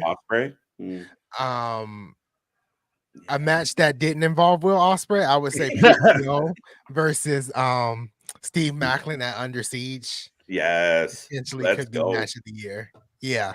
Do you know what was an insane match? It was Crazy Steve taking on Trey Miguel in a Monsters Ball match on a random Thursday.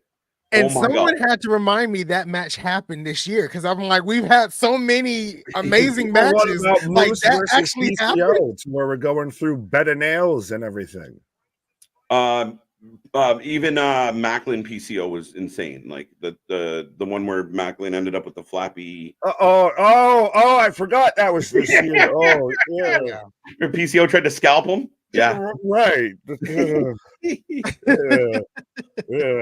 flag was waving in the air that night. Right. I like Anthony said of a match not featuring Ospreay. Let's try to think of a match not featuring PCO too as well. And the man's, old enough to be some of our grandfathers. Exactly. I think you would have to nominate him for Impact Wrestler of the Year, in the sense of he might not be the top guy, but he's in the top 5 because of the year he had. We need to do a Wrestling for Life Hall of Fame. Well, I have that cooking. I see. I didn't know I was giving away insider information that even I didn't know, and I'm on the inside. The For Life user, and we might have to let people in. Let me in. There you go. I'm That's really gotta be the first nominee.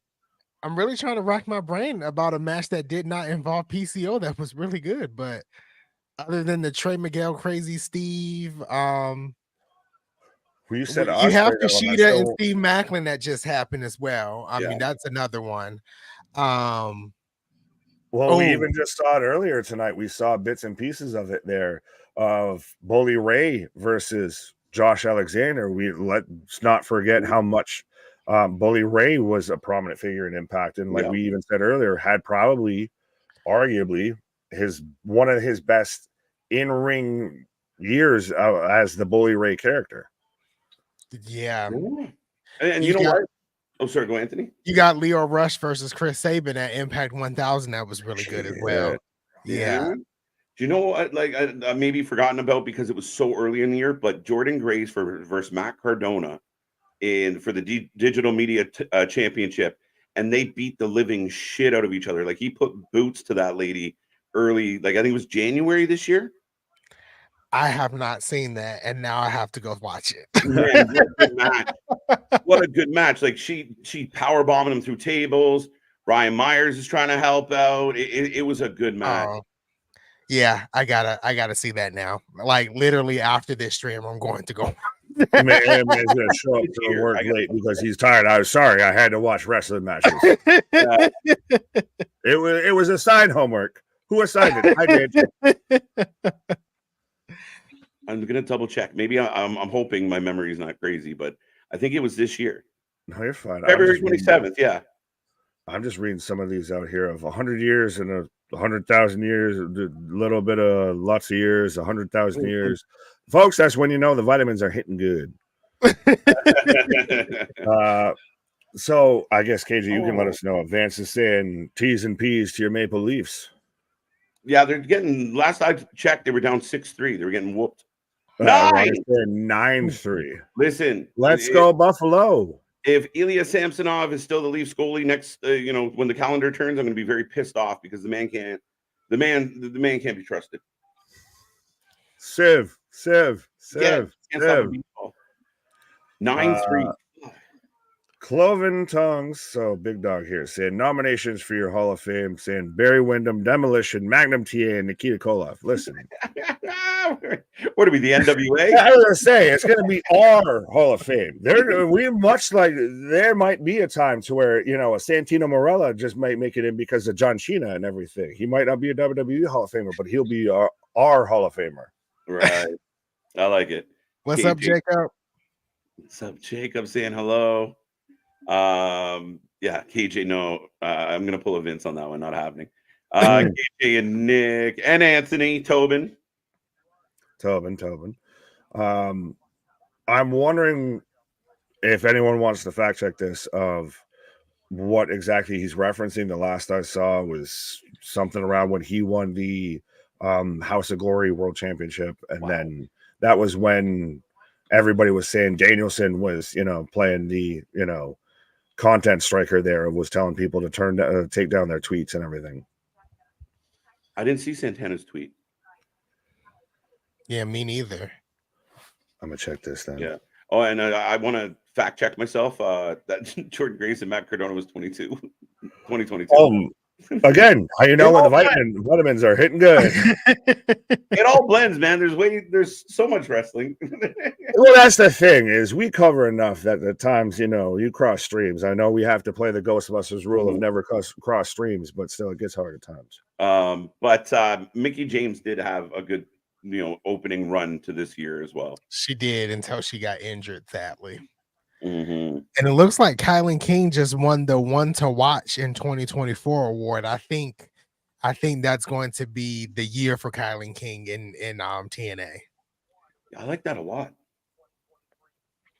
Aaron Jobson, let's go Buffalo. Yeah, Buffalo, they trying to do something. Now I don't watch like my family does, but they were screaming on Sunday. So yeah, I'm happy for them. 100%. I was going to say, I think KJ was even cheering, became a Buffalo Bills fan because he had James Cook in fantasy, and you got to let that man cook. Gotta let him roll. He on fire. Right. I'm convinced that football players don't like to practice, by the way. They're all questionable until the weekend. If you did what they did and you have 1 week of not doing what they did for like 18 weeks, and then if you're good at what you did, you got to do what you do more. Yeah. Like, I'm gonna not show up and take days off as much as I fucking can. They all did not participate until the weekend. Oh, I'm good to go. Oh, dog color match, Killer Kelly and Slamovich. Yes. Yeah, that was something special. That was the beginning like that. The beginning of MK Ultra. Oh, trust me, you missed it earlier when you were on your pause. If Anthony happened to be talking about people, grabbing you and everything and drawing your attention and everything, as I had MK Ultra on, and I was like, well, I think I can think of a few people I'd like to grab me and everything. I did see that in the chat. Who's grabbing who? Right, yeah. Do something strange. So it looks like the next match on the best countdown is Trinity's debut versus Kylan King, which actually made my list of my favorite matches of Impact. I think this was good. Actually, I think this is actually the moment she debuted, but not the match. But the match was spectacular. Yeah, Kylan King's got a lot of upside. She does. And I've seen, which I didn't know Kylan King actually lives in Atlanta, but she's been booked a lot around Georgia, Florida, Alabama, South Carolina. Like, people really like Kylan King. Yeah. The redheads in wrestling. KJ's got the infatuation with Alba Fire and Isla Dawn. He's so caught up in it and everything, he can't even pronounce Isla's name right. He's calling her Isla. So I did go to Mike Santana's Twitter here while we were talking and everything. So if that's why I seem distracted. So he has a tweet from yesterday. Spent the last 4 months back in wrestling, warming myself up against some of the best in the game. Now it's time to officially start this journey and make the best year of my career. The work begins. Available worldwide, and then he has his email for booking with a 2024 planner. So I guess it seems like he's potentially allegedly done with AEW and is now throwing his name into the hat of free agent bookings. Well, we just saw his partner, say former partner go out and win a belt, right? Like, I mean, he's doing his. Oh, that's Santana won the belt. Ortiz did win the belt. Oh, sorry. I thought Ortiz was the one that tweeted. So Santana just grinding on Santana his own. Santana tweeted it. There you go. I connected. Big, Ortiz small. Oh, Trinity's emotional. It was a good moment. I mean, speaking of TNA, real quick, the Rascals have re-signed. That was breaking about 36 minutes ago. Yeah, Bonkers threw that up. Let's go.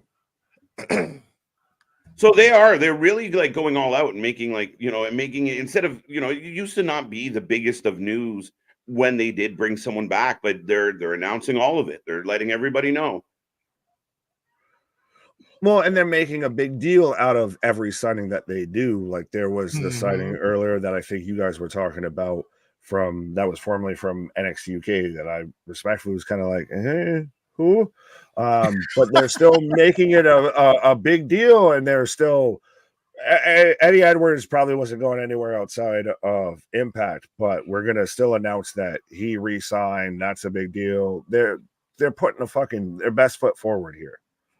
Yeah, they're trying to make as much buzz as possible. And you speaking of Danny Luna for just a second, I mean, I was even shocked of the outpouring of like people saying this is great, this is great. I know I've seen her a little bit outside of Impact and in Impact, so I know this is great for the Knockouts division. But yeah, Scott D'Amore, I want to be Scott D'Amore at this point because I just want to be in his head. Like, what are you thinking? What's happening next? Because these daily news drops are not enough for me at this point. I like That's the thing. He gives you a little bit of a little breadcrumb here. A piece candy. Ooh, a piece candy. Yeah. Ooh, a piece candy. Then eventually the gummy de Milo. You're good to go. All right. Forbidden gummy. Maria Kanellis also doing bookings. KJ and Nick. I think she should be. She's completely not being used. Impact. Here we go. I think that's where she'd go. I think somebody else that needs to take bookings is Taya Valkyrie, but y'all didn't hear that. I think I need to do this for this one here because I know a certain somebody feels a certain way about Taya. Yeah, well, I think a couple weeks ago we actually saw her and Johnny in GCW. But yeah, again, another lady that they kicked off. Final Battle. They were on the pre-show as well. That's right. But yeah, no, that's a lady that, I mean, if she went back to Impact, she has such a great resume with Impact or TNA at that point. But yeah, the AEW is not doing anything with her. Kanellis isn't being used, and these are talented women that, I mean, we talk about Bunny. Bunny walked away. Maybe she's coming back to TNA. They got to bring her back to life first, but other than that, right. Well, and then that brings up the whole, I guess, on a side note of could Taya go back to WWE? WWE's openly, I guess, reportedly said that they're welcome to sign Mandy Rose back and everything like that. Could they bring somebody back like a Taya? I know we talked about former release talent and everything like that. Well, they were kind of released under Triple H, so maybe they won't come back. But I think Taya was before that time. Right. Yeah. 2 words. Su Yung. Where is Su Yung? Like, where is she? Yeah, she's been gone for a minute at this point. Are you guys a fan of the women's? It has, light up eyeshadow. Yeah, I'm so thrown off because it looks like a Christmas tree on her eyelids. Dude, that is hard to watch when she's talking. Respectfully, It's a little distracting. It is distracting, but I'm like, how do you get that? I want to know the technology. Exactly. Do that? That's big for her to have knockout of the year, though. That's huge. That was something I wasn't actually expecting.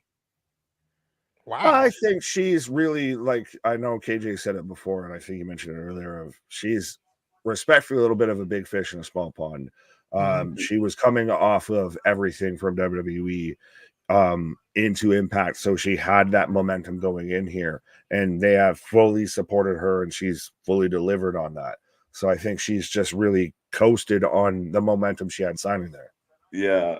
Sorry, I'm chuckling at the Impact chat of like people are like, LED eyelashes, eyelids. What is this? Oh, right? What? Is that a thing, or did we all just have a collective stroke? Yeah, no, that's craziness. Man, I think that's even more interesting than her light up SmackDown Women's Championship. Like that's right. That's unheard of. Right. Bring it to the flow. Bring it to yeah. So quickly, how do we feel about Tony Khan introducing a television championship for a company that does not have TV time? Ooh. Or a world champion, or kind of right now tag champions. Yeah, good point. Who wants to go first? I'll go first. Well, right now, 14 championships, because the other championships haven't been fully dissolved. 14 championships across theoretically 2 brands. Just one of them has 3 shows. Is way too much. Everyone is a champion. Everyone's a participation trophy. And that's not even because it's a women's title or anything like that. It's one of those of just you're doing too much. Enough is enough. Maybe make the titles matter more before you just keep adding more. I think the only title that matters in Ring of Honor right now is the women's title. That's really the only title that matters. I thought when he bought Ring of Honor, and I know at first they were kind of integrated with the AEW television because they didn't really have a streaming deal or a TV deal, so he was just trying to get the name out there. But when they finally set in and had Ring of Honor start, I thought it was going to be completely separate, and it just hasn't been at all. And like you have those tag titles, and they're really just, I mean, they're on MJF, but like, why? So I don't know. I don't know. I think it was really kind of rushed of Tony Khan to buy Ring of Honor because it hasn't went anywhere, to be honest. I think the delivery of Ring of Honor ended up being the rush. Like he could have bought it and like took his time, put the pieces in place. We just talked about Scott D'Amore kind of planning things out, maybe sprinkling in a little bit to remind people that it exists. But then when you launch it solid, right? Like kind of like what we're doing with TNA here is you got to come out of the gate swinging and get some momentum rolling behind you. And I think they're doing a great job with that. I don't think Tony ever found that groove with this particular brand. And like, I completely 100%, I laughed when you said it. The only title that has any relevance in Ring of Honor is the women's title. Yep. And now you have a secondary one to fuck it up. Oh, and now you're getting rid of the fucking world heavyweight title, the legacy of Ring of Honor. So hatui on that. I don't even know who's the world champion. Who is the world champion? Nobody. The men's world champion right now? Nobody. It's still technically Eddie Kingston. You put some respect on that man's name. He hasn't lost the title yet. I knew that was literally, as soon as you were like, I don't know who's champion right now, I was like, technically, Ring of Honor world champion and New Japan strong world champion. Put some respect on that man's name. They don't even let him carry the belt. They don't even let him bring the belt to the ring anymore. It's on a. He's magnetically eliminated from the fucking tournament for his own belts. I don't want to talk about it. I'm already angry enough.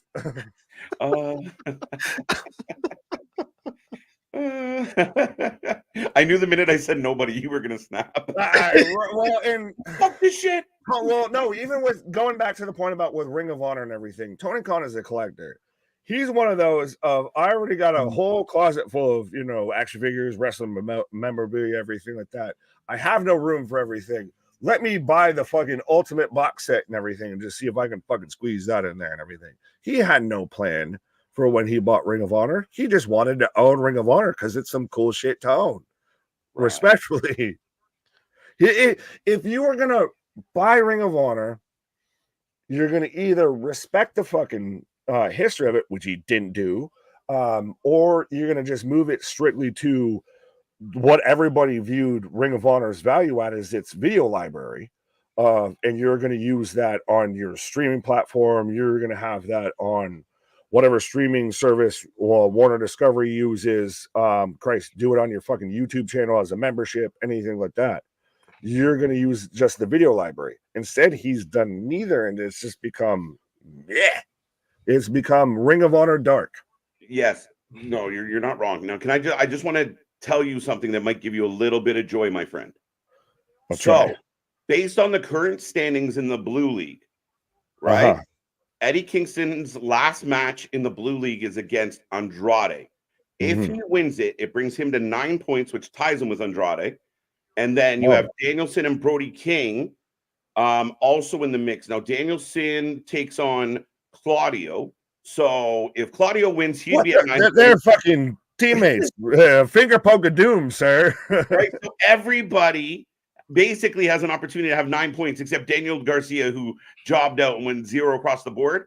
So technically, Eddie Kingston can still get in. They might do a fatal 4-way, which would be okay. Well, no. So then I was thinking, I guess, more of like when me and Anthony were talking about before, when I was having to explain the tournament of how like I almost did it again. Mark Briscoe and Jay Lethal.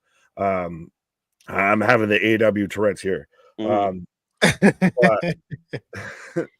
That they've beaten us over the head with how they've been mathematically eliminated. And like you were here Wednesday. How was watching that match when you know both guys are eliminated out of it already? The match itself was really good. I really enjoyed the match, but it had no purpose behind it. Like, I thought they did really well. I mean, and they talked about it. Now, in the Blue League with Danielson and everybody, they did a much better job of spreading the points out. So there's 4 or 5 people going into December 23rd that potentially could make the next round. On the gold side, Moxley and Swerve ran away with it. And then a bit of the surprise, like, I don't love the fact that you did this whole round robin and you ended up with a triple threat semifinal. You should have been able to work that out where there was 2 people in the semifinal and not a third. But that's neither here nor there. But yeah, I mean, you want more people involved. That's what I mean, at least with the Blue League.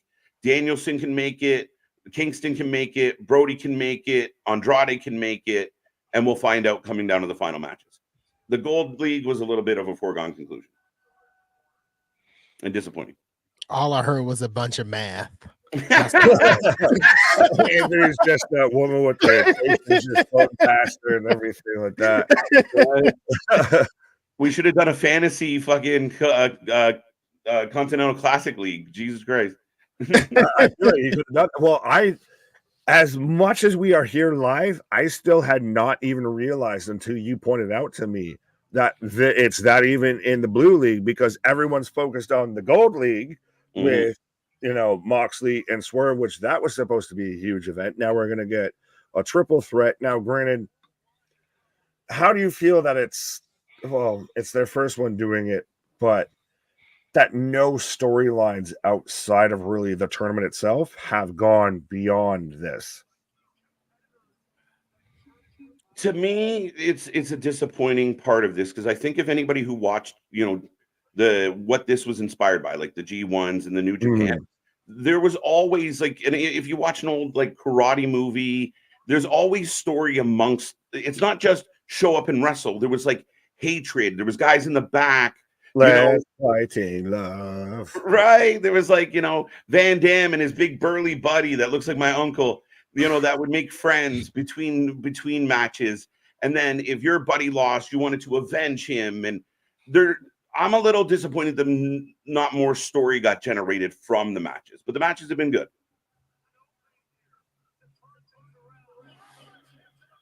I don't have anything to say because I paid attention. So that's all I got to say about that. All right. That was Anthony's. You can have that. That ain't even what I'm. Oh, shit. Yeah. I'm looking forward to MJF versus Swerve. 2024, if he's still there. Signs. Yeah.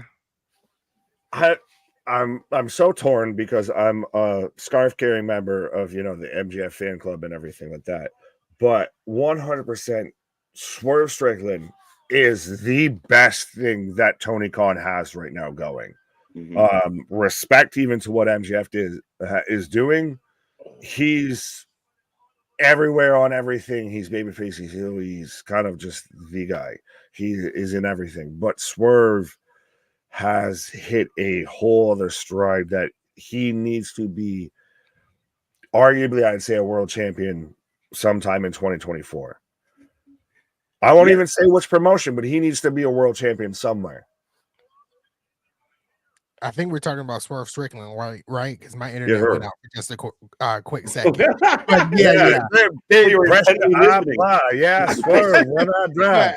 Absolutely, world championship material in 2024. That's another kind of, and I hope it's the AEW World Championship. I don't want to see it anywhere else. Let it be in AEW. That's kind of where he's made his name over the past 6-7 months. Let it be in AEW next year.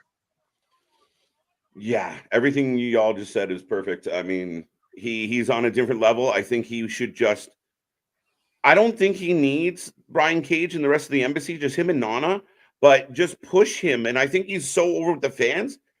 Push him as a strong fan favorite baby face with a chip on his shoulder that is amazing in the ring, that wins matches. Perfect. Give him the belt. You make him your Roman.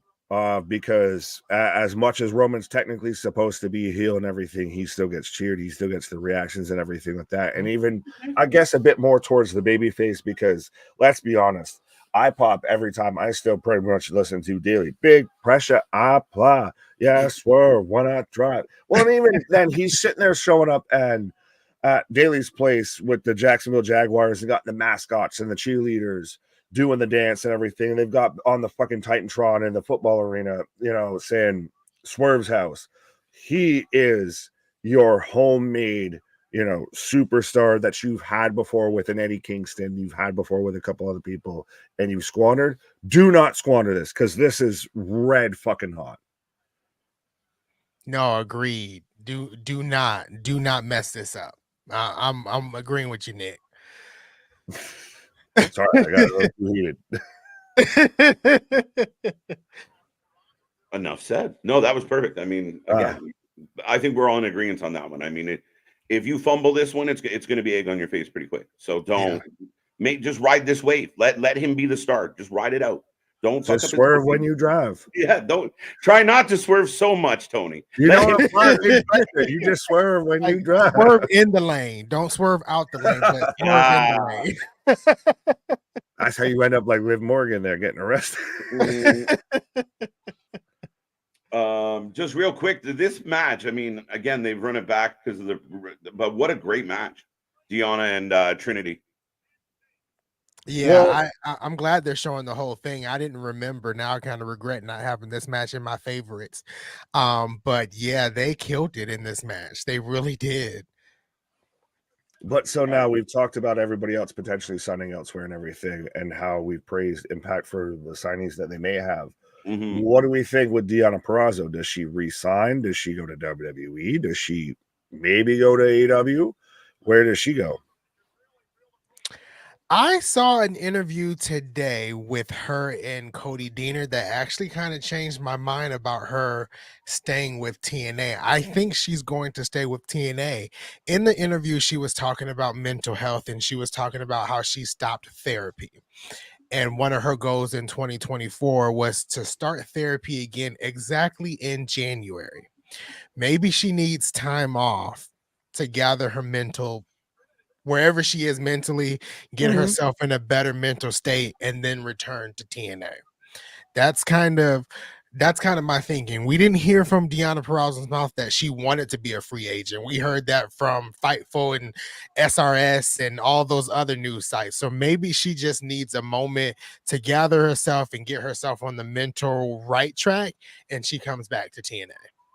Do you think that part of the wrestling climate right now, though, allows the wrestlers to kind of let their contract expire, just to have that the flirtation? Maybe an offer does get floated my way. I might not want to leave with a company, but if I can go back to Scott D'Amore and say, listen, so-and-so's knocking on my door, it's advantageous, for the wrestler, but I like what you said about maybe she just needs a little bit of a break, and she did carry this division for so long. She did. And that's the same thing that really kind of happened with Jordan Grace earlier this year. She let her contract expire and she took her 3 to 4 months and then she came back. So maybe that's the same thing Deonna Purrazzo needs. Right. Nick stealing jokes. I tried. No, it's I didn't even know how to respond to that. I was in mid thought of saying about how I kind of agree with you guys, but I like that it's very much now the power shift, especially because we do have the competition, we do have an Impact, we do have an AEW and everything. That a Deonna can take some time off. A Jordan could take some time off, and she's still going to get offers. Like we're getting into the age of when it comes to pro wrestling free agents, it's the same with your NFL, your MLB, your NHL, whatever sports you want to watch as well, of to where, oh, this person's a free agent. Oh, so and so's contract's about to expire. I wonder where they're going to sign here. Oh, they don't seem like they like it over here. Maybe they go over here. No, yeah. There's not much to disagree there. I fully agree with you right there. Me too. Don't argue with me. No, I guess that was the wrap up for Impact with Impact going off the air. Yeah, Slammiversary. Yeah, so that's part one. They're going to do a part two of this, but yeah, we'll have to figure that out. But yeah, part two of the recap of 2023 with Impact will be next week. I mean, it's nice to kind of look back. I know Raw is going to do this on Christmas Day as well, so not, again, let the wrestlers go home and rest and enjoy the holiday. Exactly. They need it just as much as we kind of need it. They need it as well. Well, and even then, I think that now that, not to fully tie it back into this whole work conversation, but now that there's, the multiple options, well, we should probably, actually treat these wrestlers like they're human beings, and maybe they can go and actually spend time with their families and everything, because I know Tony Khan will let them do that. So why shouldn't we? Right. Absolutely right. I think the fandom sometimes give these wrestlers a hard time.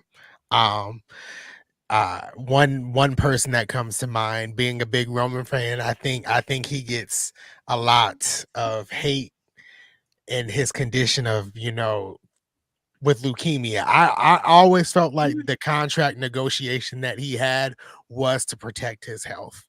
And I think that's what we are seeing now. I wholeheartedly believe that. And I think that man gets a lot of hate. And he also has 5 kids. So, I mean, he's his gimmick. What is he doing? I got kids. He's building a whole new tribe. Exactly. He's building a bloodline. Right. He got the bloodline going. But no, 100%. I've said this for the longest time. For anyone that doesn't like, oh, well, Roman only shows up here, there, and there. That's what makes it a special attraction. It's the same thing when you're watching your fucking the Marvel movies and everything like that. Thanos only showed up in like 2 movies and was a badass in those 2 movies. Roman Reigns just shows up, and every time he shows up, he's a badass. But he makes you miss him when he's not there. Yeah, and I think, you know what, even myself, because I've got a little impatient lately. Like, I was a very big defender of Roman Reigns, and then lately I'm like, there's just so much happening with WWE. I think you need more champion. But I do think, me personally, I overlook or forget the leukemia side of it all and what he has built into his contract so that he remains healthy. That's a really good point, Anthony. Yeah, I've kind of always wholeheartedly believed that, like, this negotiation with his contract was more about his health and not about anything else. I need time for my body to recover between multiple matches. Was he really getting that in his first run? No. And then when he was Universal Champion, had to relinquish, he was like, I went to the doctor and this is what they told me. So it was like he knew but didn't know because he was on the road so much. Well, and I, like KJ even said, I really like that point. And I never even thought about it in that aspect of, it's a little bit of the LeBron James of, so I'm going to still make sure I can still go at the top of my game as much as I can and everything. But also, I really never even thought of like the whole leukemia thing. Like even when we were having the Thunderdome and everything, to where once he goes into the crowd, he throws a mask on and everything like that. Yeah. You don't still make that connection because the man looks like Superman. No, absolutely. And I think that's the big disconnect with a lot of people. You can be, I'm a bigger guy, not on the muscle side, but I'm a bigger guy. You can be a bigger guy and be healthy, but you can also be someone like Roman Reigns and not be healthy in a way, or have like a disease or a disability that can hinder you in your work environment. And that's what happened to Roman Reigns. And I feel like a lot of people just lost that sight. Like, this man was actually sick and could have been unalived, and now he's just making sure that he's here for his wife and his 17 children at home for the next bloodline. So this man just added a whole nother layer to the onion of the bloodline here. But 100% of now just look at me emotional. Yeah, and I mean that's it. With any of these, we recently saw Kenny Omega and him stepping away. We actually saw CJ Perry have to get surgery. We had Charlotte Flair blow her knee out 9 months.